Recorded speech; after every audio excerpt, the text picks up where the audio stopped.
আমাকে স্যার ভাবার দরকার নেই, স্যার বলারও দরকার নেই। অনেকে অবাক হয়ে যাচ্ছেন যে শাকিব খানের পাশে বসে আছেন উপদেষ্টা অর্থাৎ তথ্য উপদেষ্টা নাহিদ ইসলাম, এবং নাহিদ ইসলাম শাকিব খানের পাশে বসে তিনি যে কথাটি বললেন যে আমাকে কারো স্যার ডাকার দরকার নেই, এটি নিয়ে একটি মিথ্যা প্রচার এবং মিথ্যা একটি কন্টেন্ট তৈরি করা হয়েছে। সেখানে আমি আপনাদেরকে প্রশ্ন রাখতে চাই, যেভাবে আমি আপনাদের ভিডিও শুরু থেকে যে ভিডিওটি ছোট্ট ভিডিওটি ব্যবহার করেছি বা ক্লিপসটি দিয়েছি, সেখানে এক পাশে শাকিব খান, অন্য পাশে তথ্য উপদেষ্টা নাহিদ ইসলাম, আর এই শাকিব খানের পাশে বসেই নাহিদ ইসলাম বলছেন যে আমাকে স্যার ডাকার দরকার নেই। তো প্রথমে প্রশ্ন রাখতে চাই যে এটি কি মনে হয় যে শাকিব খানকে নাহিদ ইসলাম এই কথাটি বলেছেন? তারপরে নাহিদ ইসলামের এই বক্তব্যের পরেই শাকিব খানের একটি ক্লিপস অর্থাৎ ভিডিও ব্যবহার করা হয়েছে, সেটিও একটু আপনাদেরকে আমি দেখাতে চাই। বাংলাদেশি মানুষদের অনার করলো, শিল্পীকে, বাংলাদেশি শিল্পীর মানুষকে অনার করলো। শুনতে পেলেন যে শাকিব খান কি বলেছে। শাকিব খান তিনি বলেছেন যে বাংলাদেশের শিল্পীকে মানুষ অনার করলো বা বাংলাদেশের শিল্পীরা মানুষকে অনার করলো, এই ছোট্ট একটি জাস্ট একটি ক্লিপস তারা ব্যবহার করেছে। তো এখানে দুইটি ক্লিপস দেখেন, দুইটি ক্লিপসের সাথে তারা যে থাম্বনেলটি দিয়েছে কিংবা ক্যাপশনটি দিয়েছে, সেখানে শাকিব খানকে শ্রদ্ধা জানিয়ে বা শাকিব খানকে শ্রদ্ধা জানিয়েছেন তথ্য উপদেষ্টা নাহিদ ইসলাম, এইরকম ক্যাপশন দিয়ে তারা এই কন্টেন্টটি তৈরি করেছে। তো যেখানে শাকিব খান কিন্তু অন্য একটি জায়গায় অন্য একটি প্রসঙ্গে এই সাক্ষাৎকারটি দিয়েছিল, যেখানে বাংলাদেশের শিল্পী এবং সম্মান মর্যাদা নিয়ে কথা বলেছেন।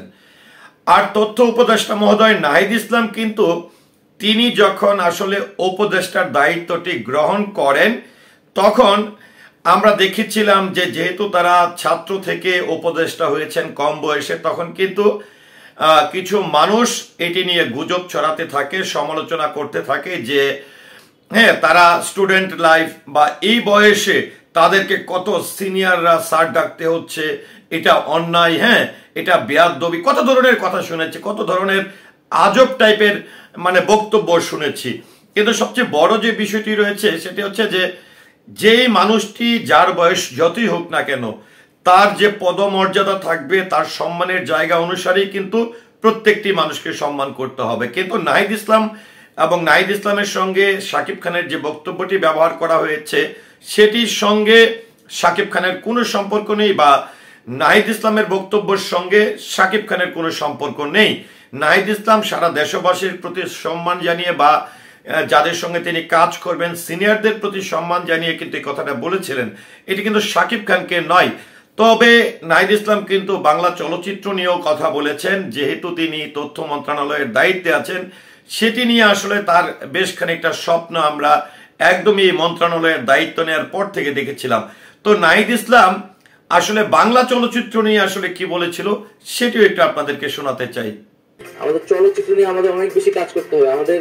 তো যাই হোক, শাকিব খানের সঙ্গে নাহিদ ইসলামের এই কন্টেন্টের কোনো মিল নেই বা বক্তব্যের কোনো মিল নেই, বা শাকিব খানকে নিয়ে আসলে তথ্য উপদেষ্টা মহোদয় তিনি কিন্তু আসলে তেমন কিছু বলেনি। তবে যেহেতু তথ্য মন্ত্রণালয়ের দায়িত্বে আছেন, সেখানে অবশ্যই বাংলা চলচ্চিত্রের প্রতি তার একটা দায়বদ্ধতা এবং বাংলা চলচ্চিত্র যাতে করে সারা বিশ্বের কাছে একটি সুনামের সঙ্গে পৌঁছাতে পারে, বাংলাদেশ চলচ্চিত্র যেন আরো অনেক শক্তিশালী হয় এবং উন্নত বিশ্বের সঙ্গে তাল মিলিয়ে যেন বাংলা চলচ্চিত্র আরো ভালো মানের চলচ্চিত্র নির্মাণ হয়, এই বিষয়গুলো নিয়ে কিন্তু একদমই উপদেষ্টার দায়িত্ব গ্রহণের পর থেকে কিন্তু তিনি জোরালোভাবে কাজ করেছেন, যার ফলশ্রুতিতে চলচ্চিত্র সংশ্লিষ্ট যেরকমটা রয়েছে censor board, sensor certification board, তারপরে যদি আমরা একটু বলতে চাই যে জাতীয় চলচ্চিত্র জুরি বোর্ড, প্রত্যেকটি জায়গায় কিন্তু তিনি আসলে সুন্দর করে গোছানোর চেষ্টা করেছে।